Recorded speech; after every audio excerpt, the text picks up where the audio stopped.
Bismillahirrahmanirrahim. Assalamualaikum warahmatullahi wabarakatuh. Waalaikumsalam warahmatullahi wabarakatuh. Alhamdulillah wassalatu wassalamu ala Rasulillah wa ala alihi wa ashabihi wa man wala wala haula wala quwata illa billah.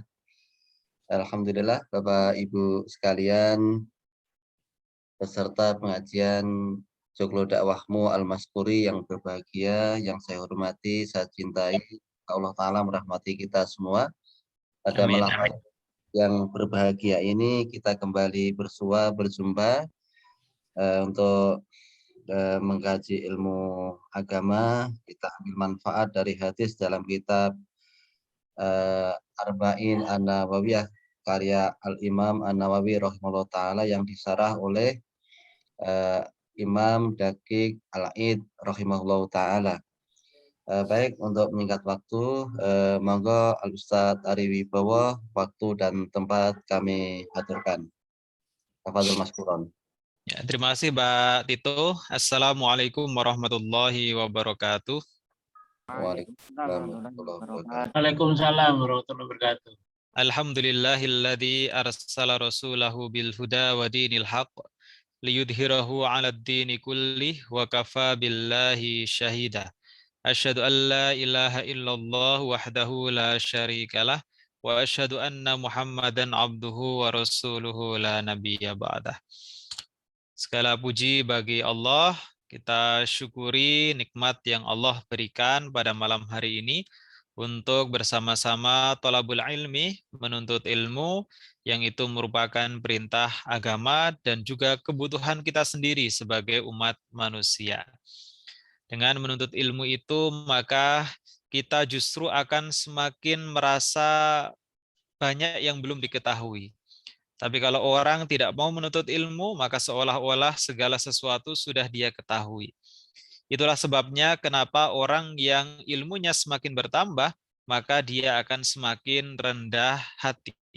Kenapa demikian? Karena dia akan semakin menyadari bahwa apa yang dia miliki itu masihlah belum banyak dibandingkan dengan samudra ilmu Allah Subhanahu wa taala. Karena orang yang menuntut ilmu selalu akan sadar, wa fauqa dzi ilmin alim, firman Allah di dalam Al-Qur'an. Di atas orang yang berilmu itu ada yang maha berilmu, atau di atas orang yang berilmu itu ada yang maha mengetahui, yaitu Allah Subhanahu wa taala. Oleh karenanya maka orang yang menuntut ilmu selain akan menjadikan orang itu rendah hati, orang tersebut bisa terhindar dari sifat sombong. Dan sombong ini oleh Rasulullah pelakunya diancam akan masuk ke dalam neraka. La yadkhulul jannata, tidak akan masuk surga. Mangkana fi qalbihi, siapa yang di dalam hatinya mithqala dzarratin min kibrin, ada sekecil biji sawi min kibrin dari kesombongan. Maknanya apa? Orang yang sombong maka tempatnya bukan di surga, tapi orang yang sombong itu tempatnya ada di neraka. Pertanyaannya adalah siapa orang yang sombong? Rasulullah di dalam hadisnya juga menjelaskan. Siapa itu orang yang sombong? Al-kibru huwa batarul haqqi wa ghamtun nas. Sombong itu adalah menolak kebenaran dan meremehkan orang lain. Nah, orang yang tidak pernah belajar, itu seolah-olah dia tahu segalanya. Sehingga akan ada kecenderungan dia meremehkan orang lain. Tapi semakin banyak orang itu belajar, maka dia akan merasa semakin banyak yang tidak diketahui. Kalau merasa semakin banyak yang tidak diketahui, berarti kita akan cenderung bersikap tidak meremehkan orang lain. Karena bisa jadi kelebihan yang ada pada diri orang lain itu tidak dimiliki oleh diri kita. Nah, sehingga dengan menuntut ilmu, mudah-mudahan kita semakin rendah hati, semakin merasa haus akan ilmu, karena tamak yang diperbolehkan itu adalah tamak terhadap ilmu. Kalau tamak terhadap harta tidak boleh, tamak terhadap materi tidak boleh. Tapi kalau tamak terhadap ilmu itu justru dianjurkan, yaitu selalu merasa tidak puas dengan ilmu yang kita miliki, karena memang tidak mungkin manusia itu akan menguasai semua ilmu yang Allah miliki. Yang kedua, mudah-mudahan dengan kita menuntut ilmu, maka akan menghindarkan diri kita dari sifat sombong, sifat menolak kebenaran, dan meremehkan orang lain. Ya, terkadang kita sudah merasa tahu, tapi begitu ada yang menjelaskan mengenai suatu hal tertentu, kita baru tahu, oh ternyata ada ilmu ini. Tapi kalau kita tidak pernah ngaji, maka seolah-olah apa yang kita ketahui itu semuanya sudah ada di dalam kepala kita. Nah, itulah faidah dari menuntut ilmu, yaitu menjadikan kita semakin rendah hati dan terhindar dari sifat sombong. Karena kesombongan itu adalah batarul haqqi wa ghamtun nas, menolak kebenaran dan meremehkan orang lain. Jamaah sekalian yang berbahagia, kita akan melanjutkan syarah hadits Arba'in An-Nawawiyah yang ditulis oleh Imam Ibnu Daqiq Al-Aid. Haditsnya tidak panjang, jadi sangat pendek dan cenderung sederhana. Nanti kalau bisa diakhiri lebih awal, tidak masalah, kita akhiri. Karena kalau saya lanjutkan pada hadis yang berikutnya, itu syarahnya agak panjang. Sehingga nanti khawatir terlalu larut malam. Maka untuk malam hari ini kita mengkaji satu hadis saja, yaitu Al-Haditsus Tsalitsa Asyar. Hadis yang ke-13. Apa bunyinya? An Abi Hamzata Anas bin Malik radhiyallahu taala anhu. Diriwayatkan dari Abu Hamzah. Siapa itu? Anas bin Malik radhiyallahu taala anhu. Siapa Anas bin Malik?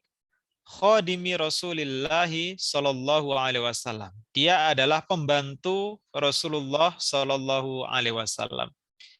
Ketika Rasulullah hijrah ke Madinah, orang-orang Ansor di Madinah itu banyak memberikan hadiah kepada Rasulullah. Dalam rangka menyambut Rasulullah dari Makkah datang ke Madinah. Kemudian datang ibu dari Anas bin Malik. Dia menyampaikan pada Rasulullah bahwa dia tidak punya apa-apa untuk diberikan kepada Rasulullah. Ibu itu hanya membawa seorang anak kecil yang bernama Anas bin Malik, yang didedikasikan untuk membantu dakwah Rasulullah. Itulah sebabnya Anas bin Malik di sini disebut khadimi Rasulillah atau pembantu Rasulullah Shallallahu Alaihi Wasallam. Ya, Rasulullah Shallallahu Alaihi Wasallam qala, jadi Rasulullah bersabda, la yu'minu ahadukum, tidak beriman di antara kalian hatta yuhibba li akhihi ma yuhibbu li nafsihi, sampai dia mencintai saudaranya sebagaimana dia mencintai dirinya. La yu'minu ahadukum, tidak beriman di antara kalian hatta yuhibba li akhihi, sampai ia mencintai saudaranya ma yuhibbu li nafsihi, sebagaimana ia mencintai dirinya. Rawahul Bukhari wa Muslim. Hadits ini diriwayatkan oleh Imam Bukhari dan Imam Muslim. Ya, hadits yang matannya atau isinya sangat pendek. Bagaimana syarahnya? Hakadza jaa fi Shahihil Bukhari. Begitulah yang diriwayatkan di dalam Sahih Bukhari dengan menggunakan kata li akhihi. Dari hatta yuhibba li akhihi, sampai dia mencintai saudaranya. Min ghairi syakin, terkait dengan kata li akhihi ini tidak ada keraguan pada diri Imam Bukhari. Wa jaa fi Sahih Muslim, sementara di dalam Sahih Muslim disebutkan hatta yuhibba li akhihi aw li jarihi. Jadi dalam Sahih Muslim itu disebutkan sampai dia mencintai li akhihi, saudaranya, atau li jarihi, sampai dia mencintai tetangganya. Jadi di dalam Sahih Muslim itu digunakan kata saudaranya atau digunakan kata tetangganya. Ala syakki, tetapi terkait dengan hal itu ada keraguan. Jadi yang tidak ada keraguan itu di dalam Sahih Bukhari yang menggunakan kata li akhihi, mencintai saudaranya. Nah, sekarang apa yang dimaksud dengan la yu'minu ahadukum? Apa iya orang yang tidak mencintai saudaranya sebagaimana dia mencintai diri sendiri, itu dikatakan sebagai orang yang tidak beriman. Ya, qala ulama, dikatakan oleh para ulama, yakni la yu'minu minal imani tammi. Jadi makna la yu'min itu adalah al-iman at-tam atau kesempurnaan iman. Jadi maknanya di sini adalah orang yang tidak mencintai saudaranya sebagaimana dia mencintai dirinya sendiri, bukan berarti dia dikatakan tidak beriman. Tetapi orang tersebut tidak sempurna imannya. Dengan demikian maka salah satu dari kesempurnaan iman seseorang, jika orang tersebut mencintai saudaranya seperti dia mencintai dirinya sendiri. Kalau ditanya siapa yang tidak mencintai dirinya sendiri, pasti semuanya akan menjawab mencintai diri sendiri. Makanya kalau lapar kita makan. Kalau kotor kita bersihkan. Itu wujud cinta terhadap diri sendiri. Ya, sekali lagi jadi orang yang mencintai saudaranya sebagaimana ia mencintai dirinya sendiri, itu merupakan bagian dari kesempurnaan iman. Jadi bukan berarti orang yang tidak mencintai saudaranya seperti mencintai dirinya sendiri itu tidak beriman. Tidak, tetapi hanya tidak sempurna imannya. Wa illa fa aslul iman yahsulu liman lam yakun bihadhihi sifah. Jadi orang yang punya sifat ini, artinya orang yang punya sifat tidak mencintai saudaranya sebagaimana dia mencintai dirinya sendiri. Itu pada dirinya sebenarnya sudah ada keimanan. Atau sebaliknya, orang yang mencintai saudaranya sebagaimana dia mencintai dirinya sendiri, itu sungguhnya sebelumnya pada dirinya itu sudah ada keimanan. Jadi bukan berarti begitu dia mencintai saudaranya sebagaimana mencintai dirinya sendiri baru muncul keimanan, baru dikatakan dia beriman, tidak. Ketika dia punya sifat mencintai saudaranya sebagaimana mencintai dirinya sendiri, sebenarnya sebelum itu dia sudah punya iman. Itulah sebabnya maka tidak bisa dikatakan orang yang tidak mencintai orang lain sebagaimana mencintai dirinya itu tidak beriman, tidak. Tapi sekali lagi itu hanya merupakan bagian dari kesempurnaan iman.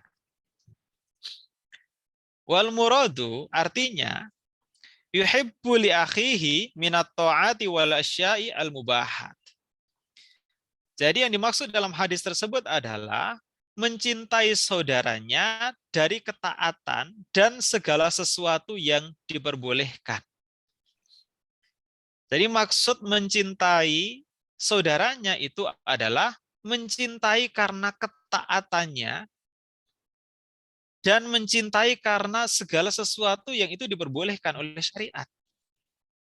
Jadi tidak termasuk mencintai saudaranya karena perbuatan maksiat yang dia lakukan. Dan ada itu orang sangat mencintai sahabatnya karena sama-sama dia pemain judi.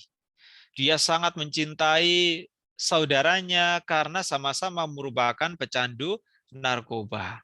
Sama-sama dia komplotan penjahat yang seringkali melakukan perampokan, dia mencintai sahabat dalam satu komplotannya itu, tetapi karena sama-sama merupakan penjahat. Bukan itu yang dimaksud. Akan tetapi mencintai saudaranya itu di dalam ketakwaan atau ketaatan dan segala sesuatu yang diperbolehkan.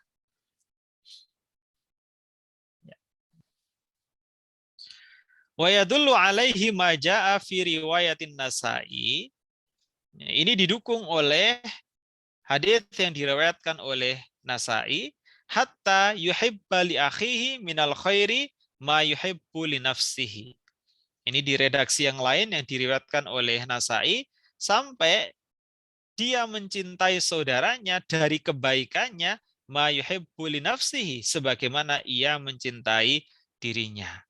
Jadi mencintai saudara di sini maksudnya adalah mencintai karena ketaatannya dan segala sesuatu yang diperbolehkan, tidak termasuk mencintai saudaranya di dalam kemaksiatan.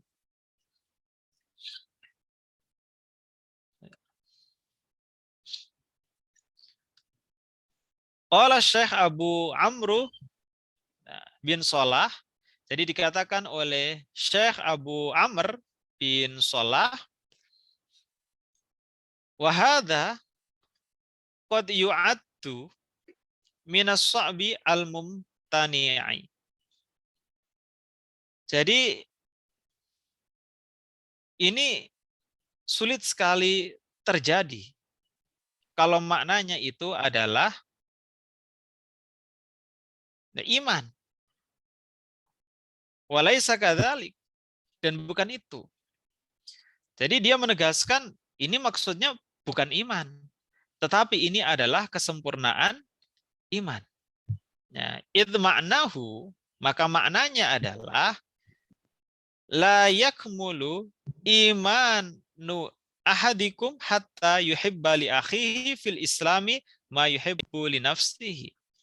Jadi tidak sempurna keimanan salah seorang di antara kalian hatta yuhibba li akhihi fil Islam, sampai dia mencintai saudaranya di dalam keislaman. Ma yuhibbu li nafsihi, seperti ia mencintai dirinya sendiri. Jadi sekali lagi Syekh Abu Amr bin Salah menegaskan bahwa yang dimaksud dalam hadis ini bukan merupakan keimanan, tetapi sempurnanya keimanan. Dan cinta terhadap saudaranya itu adalah cinta di dalam keislaman. Artinya yang dimaksud dengan li akhihi ini adalah saudara seiman. Wal qiyamu bidzalika, dan pelaksanaannya itu, jadi pelaksanaan cinta terhadap saudara itu dengan bagaimana sih? Yahsulu bi ayyuhibba lahu husula mathala dzalika min jihatin la yuzahimuhu fiha bihaitsu la yanqusu alaihi syai'un minan ni'mah.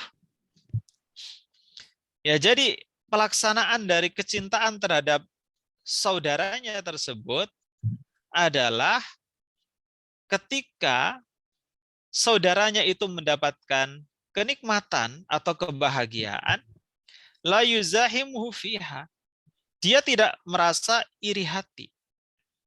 Bihaitsu la yanqusu alaihi syai'un minan ni'mah, dan tidak ada keinginan untuk mengurangi nikmat atau kesenangan yang diperoleh oleh saudaranya. Nah, jadi ini dicontohkan pelaksanaan yang simpel. Jadi yang dimaksud mencintai saudaranya sebagaimana mencintai diri sendiri, itu ketika saudaranya mendapatkan kebahagiaan atau kenikmatan, maka tidak terbersit rasa iri hati dalam diri kita. Ketika ada saudaranya baru punya mobil baru kan termasuk asya al-mubahat, termasuk sesuatu yang diperbolehkan. Maka kita mencintai dia. Maka cara mencintainya adalah kita tidak merasa iri. Dan tidak terbersit pada diri kita mengharapkan nikmat yang ada pada diri saudara kita itu dikurangi. Nah, terkadang kan kita begitu. Ada kenikmatan yang dialami oleh saudara kita, kemudian kita merasa iri. Kita tidak sadar terbersit di dalam hati atau pikiran kita agar nikmat dari saudaranya tersebut dikurangi. Sehingga kita lebih besar nikmatnya dibanding dengan nikmat yang dirasakan oleh saudara kita. Nah, itu yang dicontohkan sesuai dengan konteks yang terjadi di masyarakat.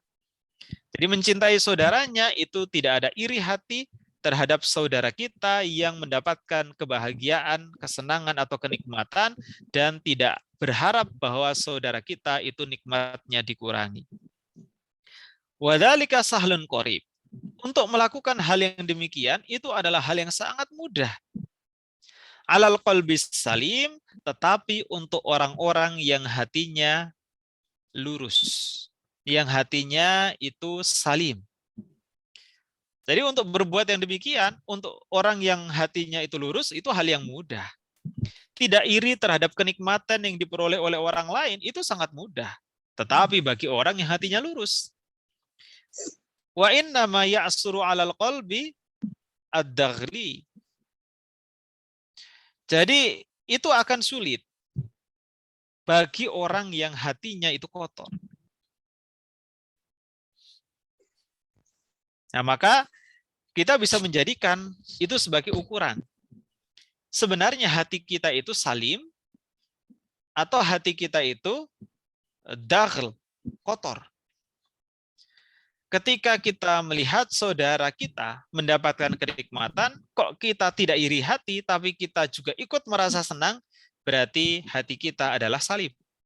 Hati kita lurus. Tapi kalau ada saudara kita yang mendapatkan kenikmatan, kok masih merasa iri hati, berarti hati kita adalah daghl. Hati kita kotor. Disinilah kita bisa menjadikan ukuran. Seberapa sehat sih hati kita?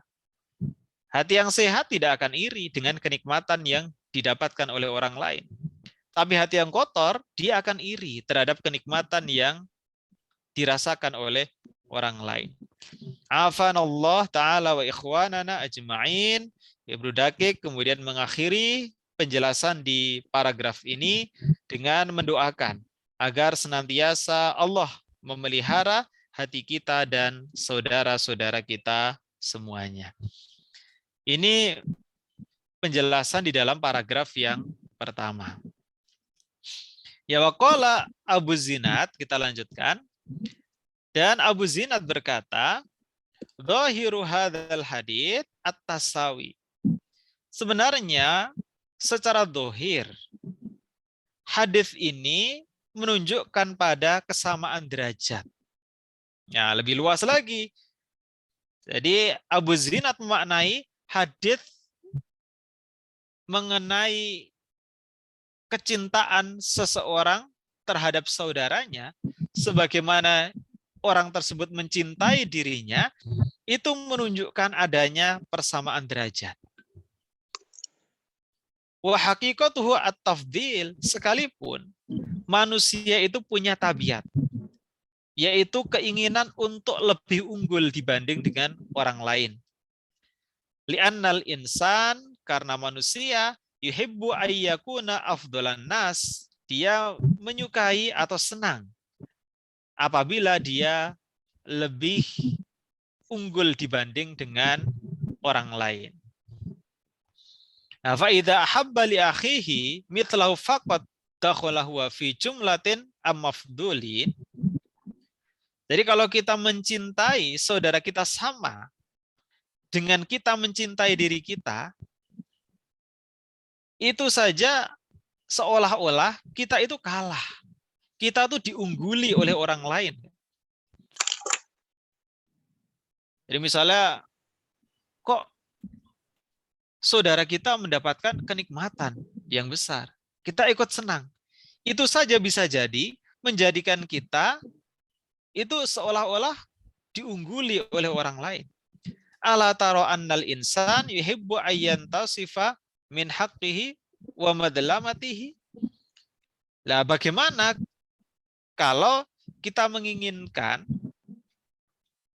ya ini ya, ala taro annal insan, bukankah ketika engkau melihat sungguhnya manusia atau orang, yuhibbu ayyantasifa, ingin mendapatkan haknya dan terbebas dari kedzaliman. Nah, jadi maksudnya adalah ketika kita menyamakan diri dengan orang lain saja, terkadang seolah-olah kita itu diungguli oleh orang lain. Kemudian normalnya namanya manusia kan menginginkan untuk mendapatkan haknya dan terhindar dari kedzaliman. Fa in akmala imanahu wa kana li akhihi indahu madlamatun aw haqqun baridun ila insafihi min nafsihi. Nah, sesungguhnya sempurnanya keimanan seseorang itu ketika seseorang tersebut sadar telah mendolimi orang lain atau dia merenggut hak orang lain, baridun ila insafi min nafsihi, maka ia akan segera insaf. Wa in kana alaihi fihi masyaqqah, sekalipun itu sangatlah berat. Nah, di sini dijelaskan namanya manusia itu kan menginginkan haknya itu terpenuhi. Namanya manusia itu kan menginginkan dia akan terbebas dari kedoliman. Maka ketika dia mencintai orang lain itu, saudaranya, sebagaimana dia mencintai dirinya, maka begitu kita menyadari kita telah berbuat dolim kepada orang lain, kita telah merenggut haknya, itu kita berempati, kita merasakan kalau itu mengenai pada diri kita. Maka orang yang sempurna imannya, dia akan segera menyadari, dia akan segera insaf atas perbuatan yang dia lakukan, sekalipun itu merupakan suatu perbuatan yang tidak mudah. Nah, ini makna untuk paragraf yang kedua. Ya, nanti saya akan buat kesimpulan. Wa yuhka annal Fudail bin Iyad, dan dikisahkan bahwa sungguhnya Fudail bin Iyad, ia berkata, li Sufyan bin Uyainah, kepada Sufyan bin Uyainah, in kunta turidu ayyakuna linnas mithlaka fama addaitallah al-karim wa ma addaita lillahil karim an-nasihah fa kaifa anta tawaddu annahum dunak. Jadi ketika engkau menginginkan bahwa orang itu sama denganmu, aku punya mobil satu, orang lain ya punya mobil satu aja lah. Aku punya rumah satu, orang lain punya rumah satu aja lah. Orang lain punya istri satu. Oh, kita punya istri satu, orang lain yang punya istri satu sajalah. Artinya apa? Dia menginginkan orang lain itu sama dengan kita. Kalau kita S1, orang lain S1 aja lah. Kalau kita S2, orang lain udah S2 aja lah. Ya, ketika kita menginginkan orang lain itu sama dengan kita, itu saja sudah dianggap tidak menjalankan nasihat untuk Allah. Fakaifa wa anta tawaddu annahum dunak. Bagaimana kalau kita menginginkan orang lain itu lebih rendah daripada kita? Nah, ini kritik yang seringkali terjadi pada diri manusia. Jadi menginginkan orang lain itu sama dengan kita. Ketika kita menginginkan orang lain sama dengan kita saja, itu sudah nggak baik. Bagaimana kalau kita menginginkan orang lain itu lebih rendah daripada kita? Jelas itu jauh lebih tidak baik. Nah, Ibnu Daqiq kemudian mengakhiri penjelasannya, wa qala ba'dul ulama, dan sebagian ulama berkata, fi hadzal hadits, di dalam hadis ini, minal fikhi annal mu'mina ma'al mu'mini kan nafsil wahidah. Di dalam hadis ini terdapat pengertian bahwa seorang mukmin terhadap mukmin yang lain itu kan nafsil wahidah, seperti satu tubuh. Fayambaghi ayyuhibba lahu ma yuhibbu li nafsihi, dan hendaknya mencintainya sebagaimana ia mencintai dirinya. Min haitsu innahuma nafsun wahidah, seperti satu tubuh yang sama,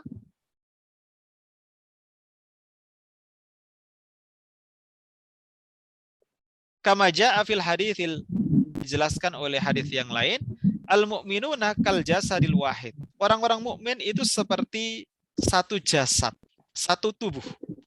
Idza shtaka minhu udwan, apabila satu bagiannya sakit, misalnya tangannya sakit, kepalanya sakit, telinganya sakit. Tada'i lahu sairul jasadi bil humma was-sahr. Seluruh tubuhnya itu akan ikut merasakan panas dan tidak bisa tidur. Itulah perumpamaan antara orang mukmin satu dengan mukmin yang lain, itu seperti satu tubuh. Jadi yang ideal adalah ketika ada saudara seiman kita mendapatkan kebahagiaan, kita akan ikut bahagia. Ketika saudara kita dirundung kepedihan, maka kita juga ikut dirundung kepedihan. Karena hubungan kita dengan sesama mukmin itu ibaratnya seperti satu jasad yang ketika satu anggota tubuh itu ada yang sakit, maka semuanya itu akan ikut sakit. Paling tidak merasa demam atau tidak bisa tidur. Ini akhir penjelasan yang disampaikan oleh Ibnu Darqiq Al-Aid. Jadi kesimpulannya, untuk paragraf yang pertama, bahwa mencintai saudara kita sebagaimana kita mencintai diri kita sendiri, itu bukan merupakan tanda keimanan. Tetapi itu hanya merupakan tanda kesempurnaan iman kita. Jadi sebelum kita mencintai saudara kita sebagaimana kita mencintai diri kita, itu kita sudah beriman. Tapi dengan kita mencintai saudara kita sebagaimana kita mencintai diri kita sendiri, itu merupakan tanda kesempurnaan iman kita. Nah, kemudian yang kedua yang bisa kita ambil faedahnya adalah contoh yang sederhana terkait dengan hadits ini adalah ketika melihat orang lain mendapatkan kesenangan, maka kita tidak merasa iri hati.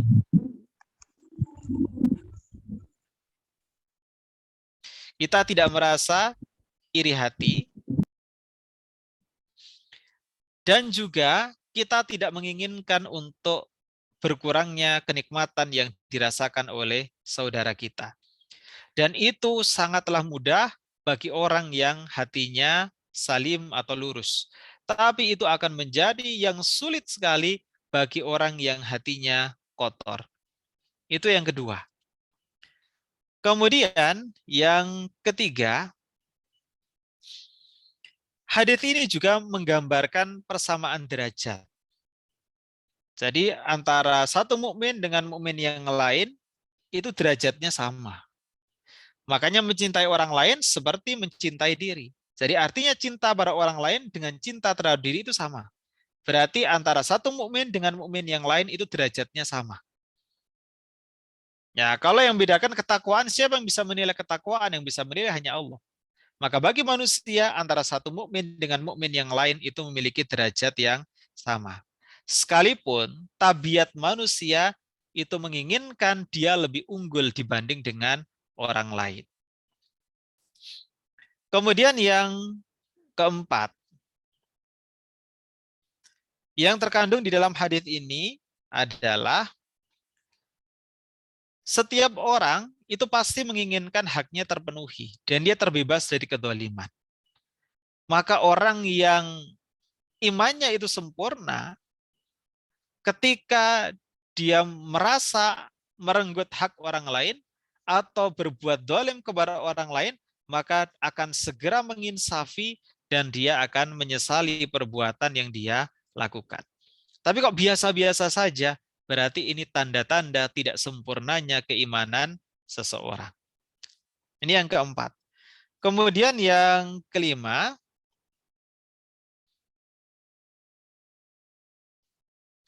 bahwa hubungan antara satu mukmin dengan mukmin yang lain itu ibarat seperti satu tubuh.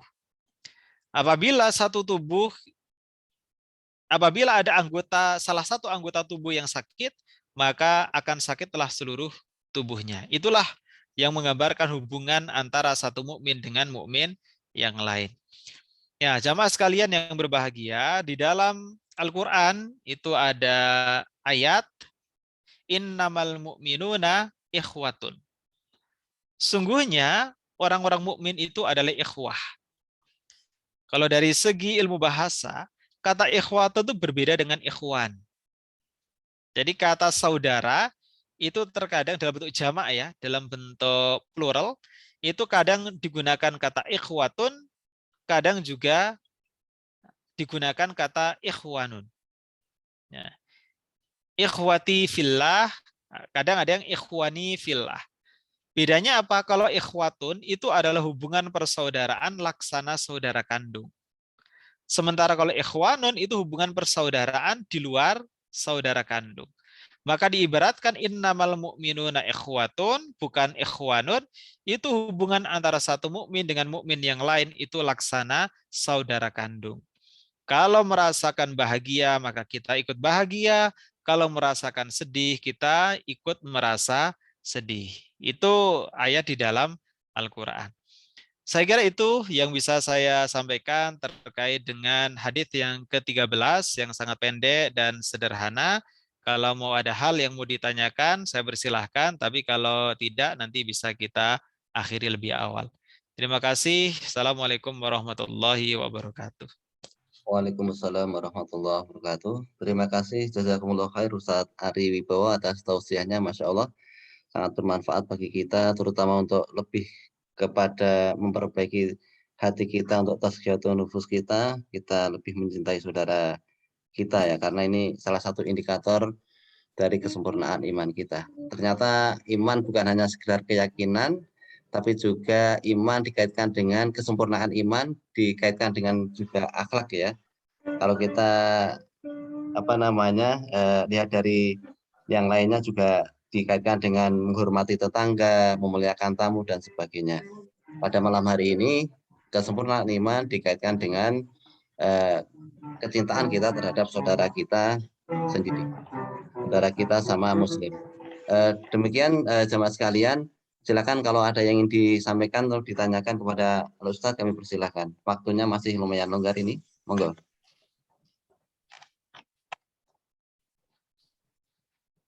Ini Ustadz Pak Mukmin sudah membuka mikrofon ini.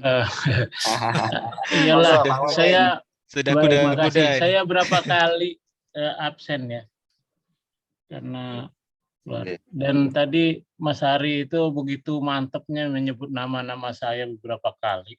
Oh iya betul. Tapi tidak memakai Pak gitu, biasa Pak Cik gitu. Tadi Jansari Mukmin ya. Baik begini,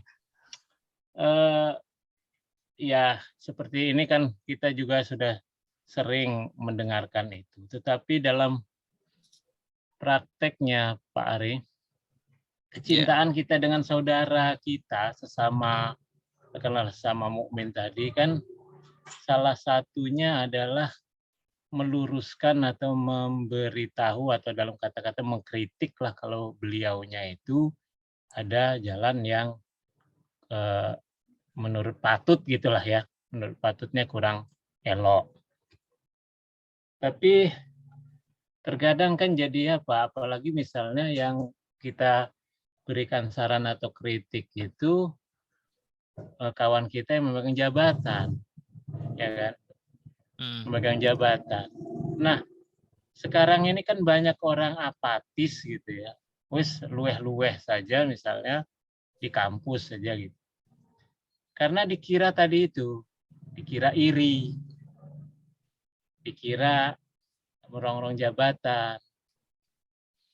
Nah itu sudah mulai menggejala sebetulnya ya, di kampus kita di UII itu. Banyak sebetulnya hal-hal yang perlu dikritisi atau tetapi itu tadi orang wah hambangannya dikira iri, dikira dengki, dikira macam-macam lah karena belum menjabat segala macam. Akhirnya dah wis yang penting nggak ganggu saya. Itu kan jadi untuk sebuah dunia akademik gitu sangat mundur ya pemikiran itu.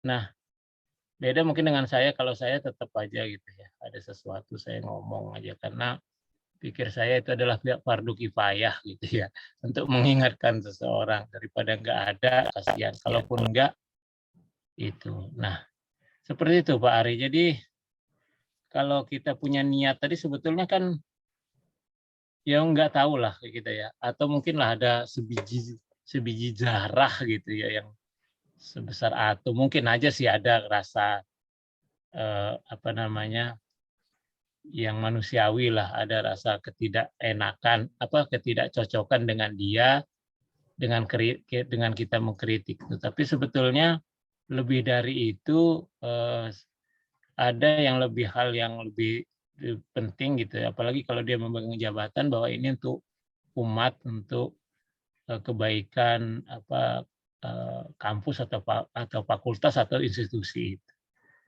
Nah, maksud saya gimana caranya supaya orang itu mengerti bahwa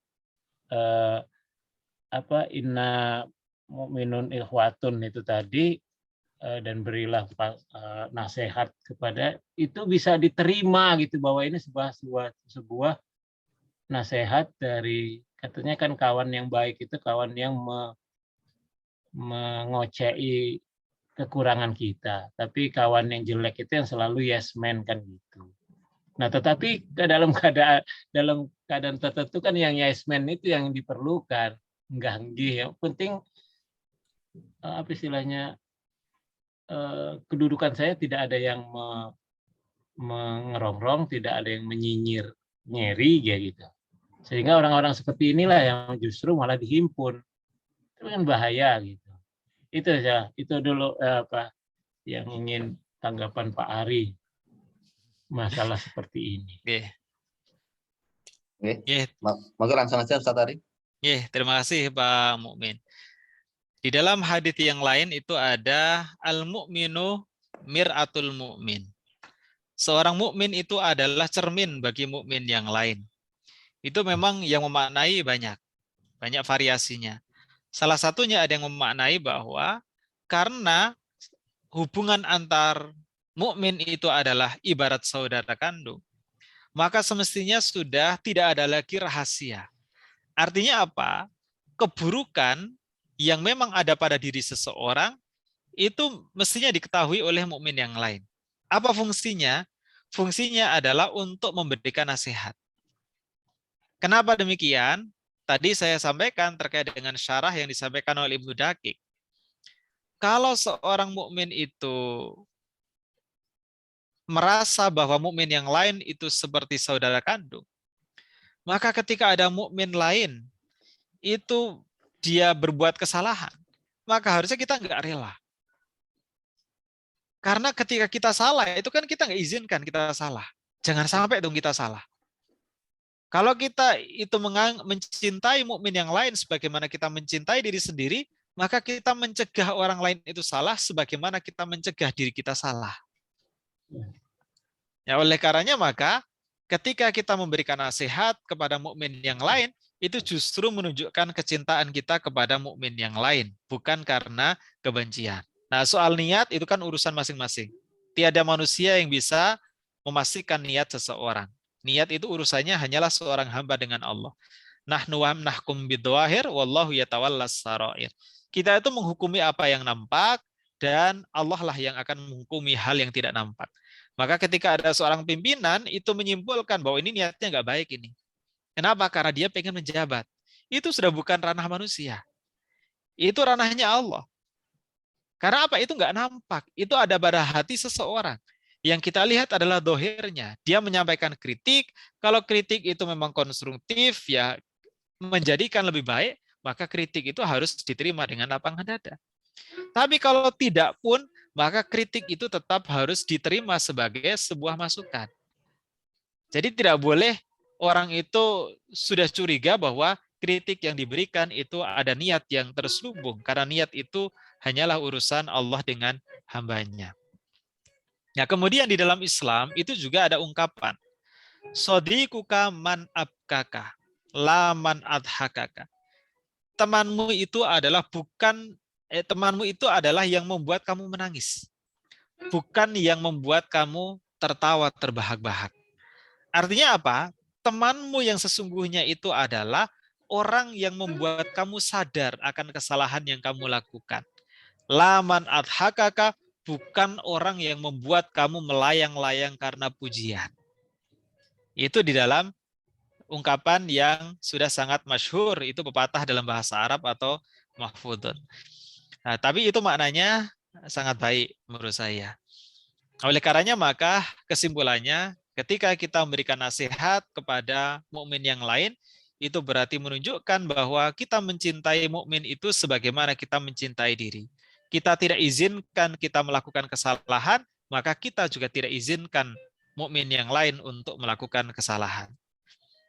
Kita menginginkan agar kita menjadi lebih baik, maka kita juga menginginkan agar mukmin yang lain itu menjadi lebih baik. Itulah kesempurnaan iman seseorang.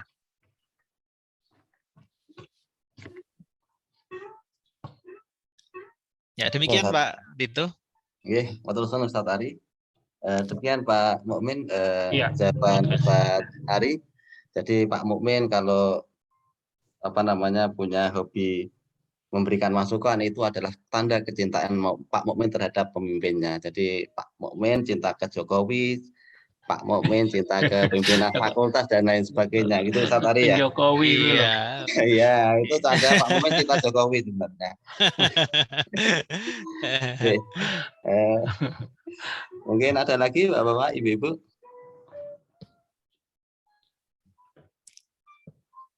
Silakan, masih ada waktu 6 menit.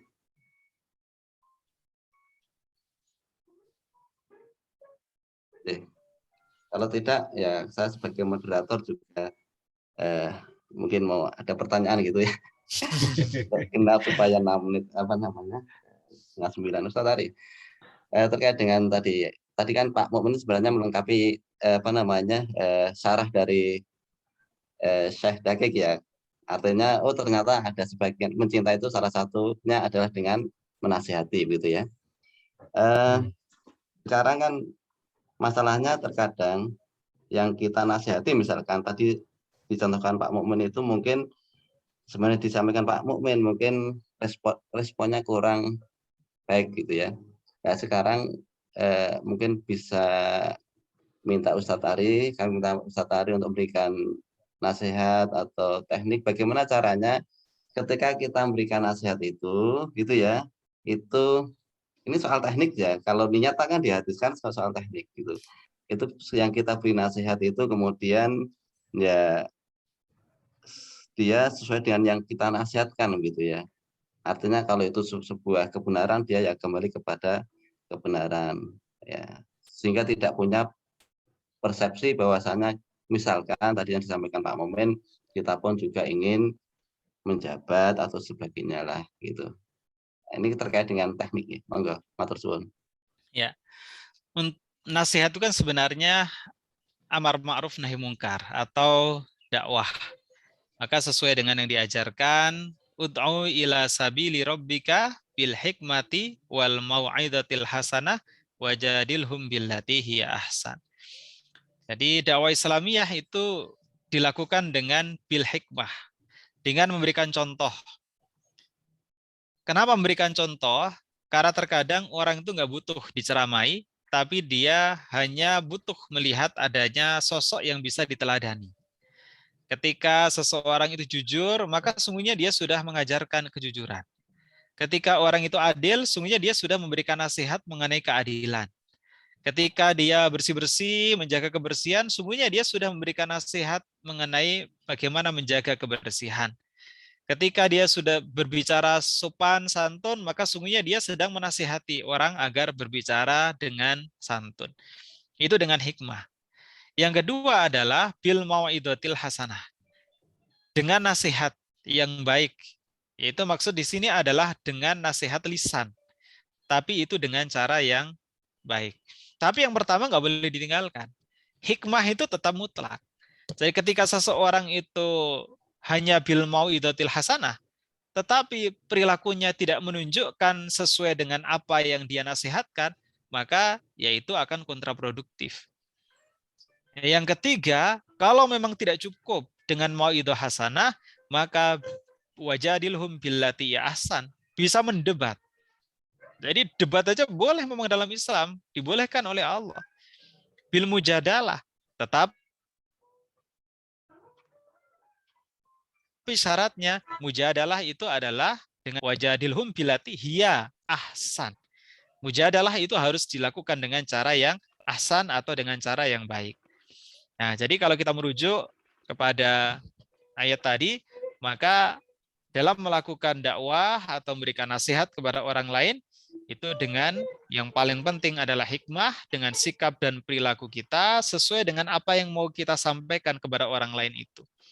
Kalau kita ingin berikan nasihat kejujuran, ya kita jujur. Ketika kita ingin berikan nasihat mengenai sopan santun, ya kita sopan santun. Kemudian yang kedua, kalau ternyata itu belum bisa juga tambah dosisnya dengan mauidhah hasanah. Dengan nasihat lisan yang baik. Dan yang ketiga, kalau memang belum cukup, maka tambah lagi dosisnya bil mujadalah. Dengan cara mendebat, tapi mendebatnya itu juga dengan cara yang baik. Artinya semuanya itu harus dilakukan dengan cara-cara yang baik. Ya, tidak ada unsur penghinaan, tidak ada unsur merendahkan, tapi semata-mata fokus ya, bukan pada orangnya, akan tetapi pada perbuatan, sikap, dan perilakunya. Tapi kalau yang disasar itu adalah orang, maka ini termasuk salah satu yang sasarannya itu keliru. Karena yang hendak kita perbaiki itu bukan orangnya secara fisik, akan tetapi yang hendak kita perbaiki adalah sikap dan perilakunya. Ya, saya kira itu Pak Tito. Matur suwun Ustaz Ari, sangat jelas sekali. Mungkin juga bisa diajak ngopi gitu Ustaz Ari nggih. Nah itu, saya ngopi-ngopi. Pak Mukmin mungkin perlu ngopi bareng Pak Mukmin. Uang kita aja sudah memberikan nasihat, malah kita dia ngajak ngopi, dia yang ngajak ngopi. Oke, terima kasih. Saya kira kalau tidak ada yang ingin disampaikan atau ditanyakan ke Ustadz, kita ajukan sekian dulu deh. Terima kasih kepada Ustadz Ari, sangat bermanfaat sekali pertemuan pada malam hari ini. Terima kasih juga kepada jamaah sekalian yang meluangkan waktu untuk bisa menghadiri kajian kali ini. Semoga bermanfaat untuk kehidupan kita di dunia dan di akhirat. Baik, mari kita tutup dengan bacaan kafaratul majelis. Subhanakallahumma bihamdika asyhadu an la ilaha illa anta astaghfiruka wa atubu ilaik. Assalamualaikum warahmatullahi wabarakatuh. Waalaikumsalam warahmatullahi wabarakatuh.